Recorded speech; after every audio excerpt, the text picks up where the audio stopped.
চোখ আইপিএল অনুষ্ঠানে আপনাদের সবাইকে স্বাগত। আমরা রয়েছি দেশপ্রিয় পার্কের দক্ষিণ কলকাতা সংসদে, আর আমার সঙ্গে রয়েছেন আপনাদের সুপরিচিত ভাষ্যকার এবং ক্রিকেট বিশেষজ্ঞ যুধাজিৎ মুখোপাধ্যায়। যুধাজিৎ, তোমাকে স্বাগত জেসিস নিউজে নো ননসেন্স জেসিতে। একটা কথা তোমাকে প্রথমেই বলবো, সেটা হচ্ছে এবারের আইপিএল রীতিমতো জমে উঠেছে। এখন আইপিএল প্রায় তুঙ্গে। একদম খুব ভালো খেলা হচ্ছে। কালকেও একটা জমজমাট খেলা হলো, মুম্বাই হেরে গেল, কিন্তু আমরা খুব এনজয় করলাম খেলাটা।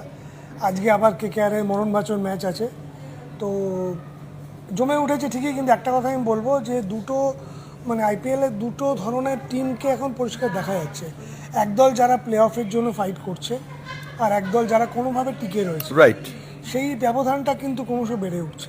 আমি একটা কথা বলি, পাঞ্জাব কিংস 11 তারা কিন্তু সবার উপরে রয়েছে। 5 ম্যাচ খেলে তারা 9 পয়েন্ট অর্জন করেছে, একটি ম্যাচ তাদের ড্র হয়েছে।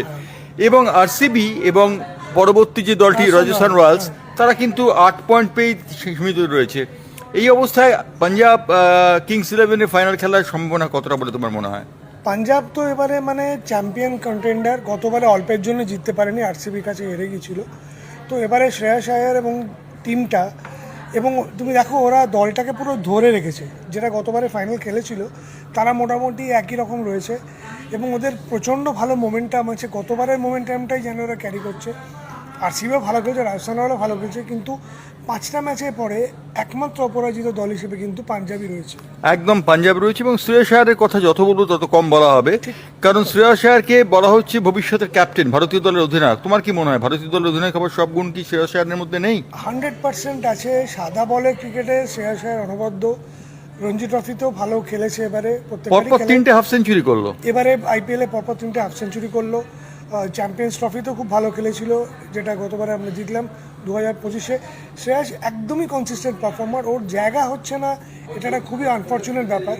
কিন্তু তুমি যেটা বললে, 1 নম্বর তো জায়গা হওয়া উচিত, 2 নম্বর ডেফিনেটলি ক্যাপ্টেন্সি কন্টেন্ডার। একটা কথা তোমায় জিজ্ঞেস করবো, সেটা হচ্ছে এবারে অরেঞ্জ ক্যাপ এবং পার্পল ক্যাপের কথায় আসি। অরেঞ্জ ক্যাপের দাবিদার কিন্তু অনেকে। বিরাট কোহলি যেমন রয়েছেন 288 রান করে সবার উপরে, তেমন বৈভব সূর্যবংশীও রয়েছেন 200 রান তিনি করেছেন। তো আমার প্রশ্ন যে পার্পল ক্যাপে আরও যাচ্ছেন, হেনরিক ক্লাসেন রয়েছেন, আরও অনেক খেলোয়াড় রয়েছেন যারা আসতে পারেন। তার মধ্যে রজত পাতিদার রয়েছেন এবং আরও অনেক খেলোয়াড় রয়েছেন। তোমার কি মনে হচ্ছে যে এবারের অরেঞ্জ ক্যাপ কার মাথায় উঠবে? দেখো, যারা ডিপ যাবে তাদের মাথাতেই উঠবে। যারা ফাইনাল খেলবে তাদের থেকে প্লেয়ারের সম্ভাবনা অনেক বেশি। সেদিক থেকে বিচার করলে এখন পর্যন্ত ফর্মের বিচারে পাঞ্জাব এবং আরসিবির মধ্যে ফাইনাল খেলার চান্সটা, যদিও এখনও খুবই আর্লি, বলার উচিত না। রাজস্থান, পাঞ্জাব আর আরসিবির মধ্যে এই 3টে টিমই এখন টপ যাচ্ছে। কোনো ডার্ক হর্স আসতে পারে, মুম্বাইকে উড়িয়ে দেওয়া যায় না, যদিও এবারে তাদের সমস্যা প্রচুর আছে। আমার মতে এই 3টে টিমের মধ্যে থেকেই কেউ হয়তো অরেঞ্জ ক্যাপ এবং পার্পল ক্যাপ দুটোরই দাবিদার হবে। পার্পল ক্যাপ বা অরেঞ্জ ক্যাপ দেওয়া হয় আইপিএল এ শ্রেষ্ঠ ব্যাটিংয়ের জন্য অরেঞ্জ ক্যাপ, এবং পার্পল ক্যাপ দেওয়া হয় শ্রেষ্ঠ বোলিংয়ের জন্য উইকেট নেওয়ার নিরিখে। এবার পার্পল ক্যাপের দাবিদার কিন্তু দুজন এই মুহূর্তে সবার ওপরে রয়েছেন, প্রসিদ্ধ কৃষ্ণ এবং অংশুল কাম্বোজ। এই দুজন 10টা করে উইকেট নিয়েছেন, বাকিরা 9টা করে উইকেট নিয়েছেন। এই অবস্থা যে রয়েছে, তা তোমার কি মনে হচ্ছে যে প্রসিদ্ধ কৃষ্ণের বলটার মধ্যে কি বিশেষত্ব রয়েছে? প্রসিদ্ধ কৃষ্ণ খুব ইমপ্রুভ করেছে। একটা কমন টেন্ডেন্সি হচ্ছে ওকে উড়িয়ে দেওয়ার, যে ভালো বল করতে পারছে না, বা অনেকেই বলে এমন কিছু ভালো বোলার না আছে, বলে সেরকম জোর না আছে, সেরকম ভেরিয়েশন। কিন্তু তুমি দেখো, একটা এত বড় টুর্নামেন্টে পার্পল কাপ জেতা কিন্তু মোটেও ফ্লুকে সম্ভব না।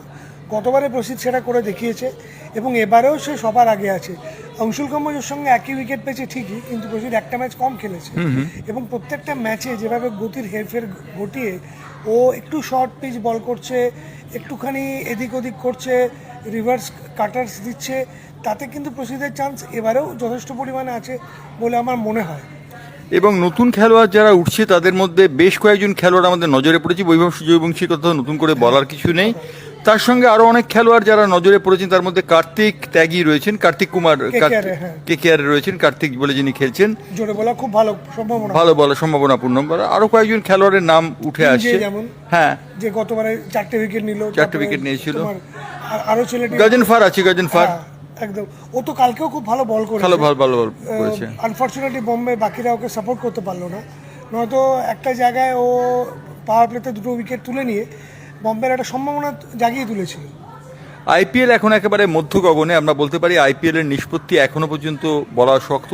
তবে দেখে মনে হচ্ছে যে পাঞ্জাব কিংস এবং রাজস্থান রয়্যালস এবং কিংস 11 পাঞ্জাব এবং রয়্যাল চ্যালেঞ্জার্স ব্যাঙ্গালুরু এরা বোধহয় সেমিফাইনালে যাবে। তোমার কি মনে হয়? এরা তো যেভাবে দেখো এত আর্লি কিছু বলা যায় না, কারণ 14টা ম্যাচ খেলবে সবাই এবং হোম অ্যান্ড অ্যাওয়ে বেসিসে অনেকগুলো ম্যাচ খেলতে হবে, এদের কঠিন পরীক্ষায় পড়তে হবে।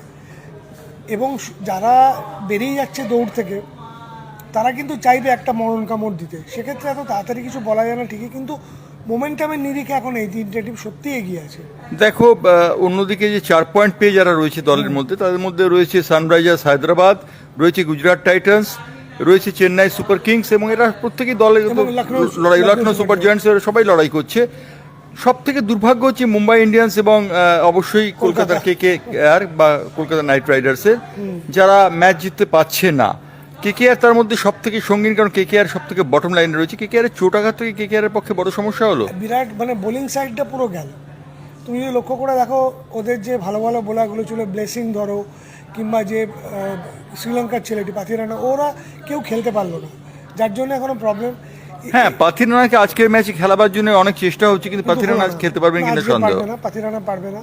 এবং সব থেকে দুর্ভাগ্য হচ্ছে যে মোমেন্টামটা এতক্ষণে বেরিয়ে গেছে। 5টা ম্যাচে একটা মাত্র পয়েন্ট পেয়েছে, সেটাও কপাল জোরে। সে ম্যাচটাও পাঞ্জাব কিন্তু জিতে যেতে পারতো যদি খেলা হতো, মানে বেটার অবস্থায় ছিল পাঞ্জাব যখন বৃষ্টি নামলো।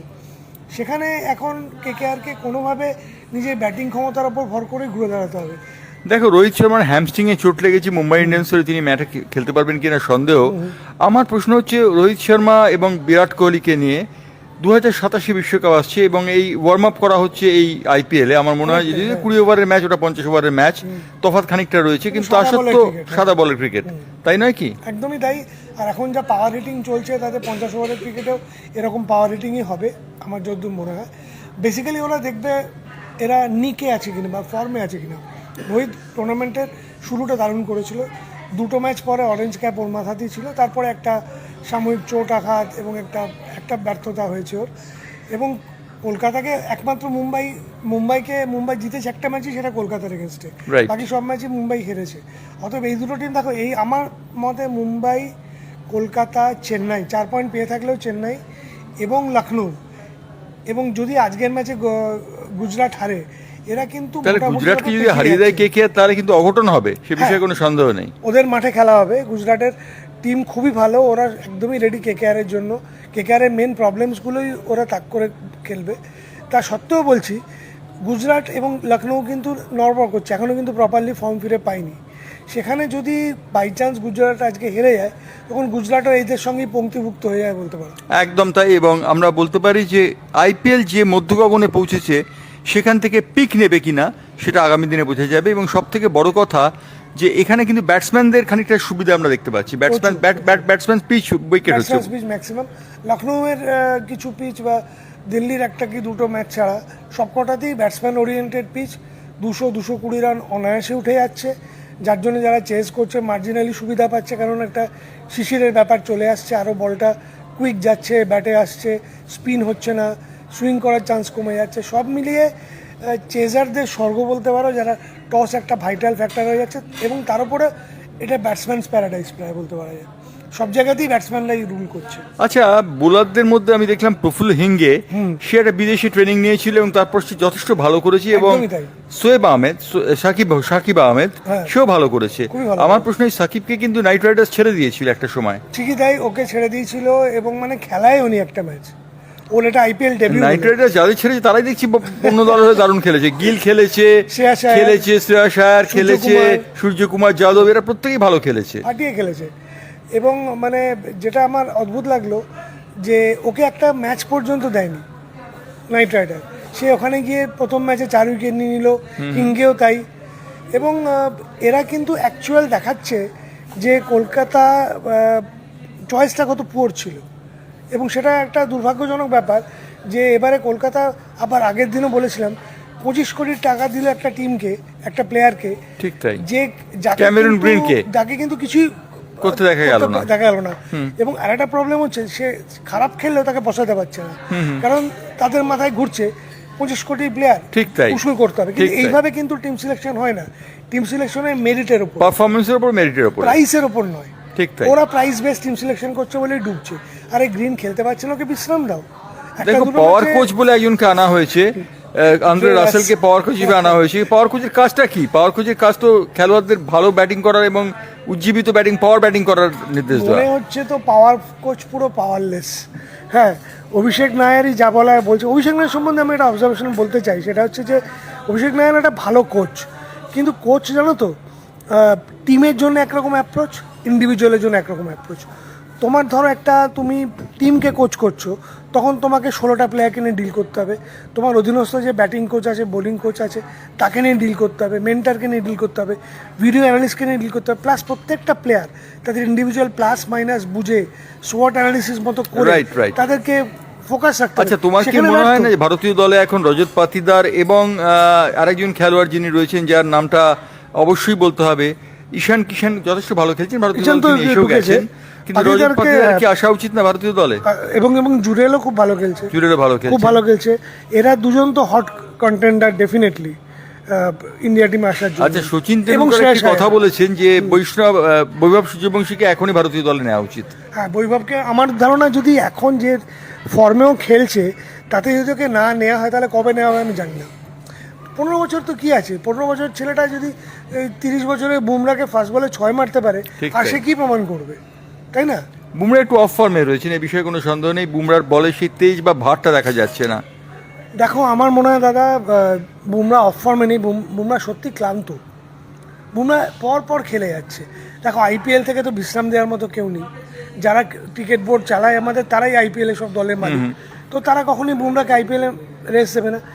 টানা খেলে গেছে, T20 ওয়ার্ল্ড কাপ খেলেছে, সেই চ্যাম্পিয়ন্স ট্রফি থেকে শুরু, মাঝখানে ইংল্যান্ড সফর 3টে টেস্ট খেলেছে, তারপর ঘরের মাঠে ওয়েস্ট ইন্ডিজের এগেন্সে সিরিজটা কেন ওকে খেলার আমি এখনো জানি না, পরপর খেলে যাচ্ছে। পরপর খেলে যাচ্ছে এবং খেলার একটা ক্লান্তি রয়েছে এবং বুমরার একটা চোটও রয়েছে, লুকোনো চোট, আমি জানি। একদমই তাই। সেই বিষয়টি যথেষ্ট ওর পূর্ণ ভাবাচ্ছে দল। শক্তিতে বল করতে পারছে না, না, একদমই তাই। একদমই পারছে না। ওকে সত্যি এখন 2-3টে ম্যাচ বসানো উচিত। এখানে কি আন্ডারমাইন্ড প্লেয়ার হিসেবে আমরা রবীন্দ্র জাদেজার নাম করতে পারি? খুবই সুন্দর খেলছেন উনি, ফর্মে আছেন। এবং মানে আমার যেটা মনে হয় যে জাডেজার T20 থেকে অবসর নেওয়াটা ভারতকে কিন্তু ভোগাতে পারতো, যদিও হয়নি, কারণ গৌতম গম্ভীরের রণনীতি ছিল পুরো ব্যাটসম্যান ওরিয়েন্টেড টিম করে পুরো দুর্দান্তভাবে ব্যাপারটাকে কম্পেনসেট করে যাওয়া, অলরাউন্ডার লেস টিম তৈরি করা। সেই জন্য আর কি, মানে জাডেজার মতো অলরাউন্ডার, কারণ ও সিনিয়র প্লেয়ার। তুমি জানো গম্ভীর ঠিক সিনিয়রদের অতটা পছন্দ করেন না টিমের মধ্যে, সেই হচ্ছে ব্যাপার। গম্ভীর কোথায় সেই প্রশ্নটি উঠে যাচ্ছে আইপিএল এর মধ্য গগনে, কারণ রজত পাতিদার ভালো খেলছেন আরও অনেক খেলোয়াড় যারা কিন্তু দলে আসার উপযুক্ত। বৈভব সূর্যবংশী দুর্দান্ত খেলছেন, সচিন তেন্ডুলকর পর্যন্ত বলেছেন, সুনীল গাভাস্কর পর্যন্ত বলেছেন বৈভব সূর্যবংশীকে এখনই দলে নেওয়া উচিত। এবং আমাদের এক্সপার্ট যুধাজিৎ মুখার্জিও বলছেন বৈভব সূর্যবংশীকে আর কবে দলে নেওয়া হবে। বৈভব সূর্যবংশী নিজের ওপর যথেষ্ট আস্থা রেখে খেলছেন। আমরা আইপিএল নিয়ে আজকে আলোচনা করলাম, চোখ আইপিএলে, আমাদের চোখ থাকবে আইপিএলে, এবং আগামী সপ্তাহে আবার আমরা আসবো আইপিএলের পরবর্তী পর্যায়ের ভাষ্য নিয়ে এবং পরবর্তী পর্যায়ে কী হলো না তাই নিয়ে। এই মুহূর্তে 7 জন খেলোয়াড়ের দিকে আমাদের নজর থাকবে আইপিএলে, যে তরুণ খেলোয়াড়রা ঘাম রক্ত ঝরিয়ে আইপিএলে নিজেদের প্রশস্তি করছেন এবং নিজেদের একটা জায়গা তৈরি করে নিয়েছেন। ধন্যবাদ যুধাজিৎ আমাদের সঙ্গে থাকার জন্য Thank you. আজকে। ধন্যবাদ আপনাদের সবাইকে আমাদের সহ্য করার জন্য।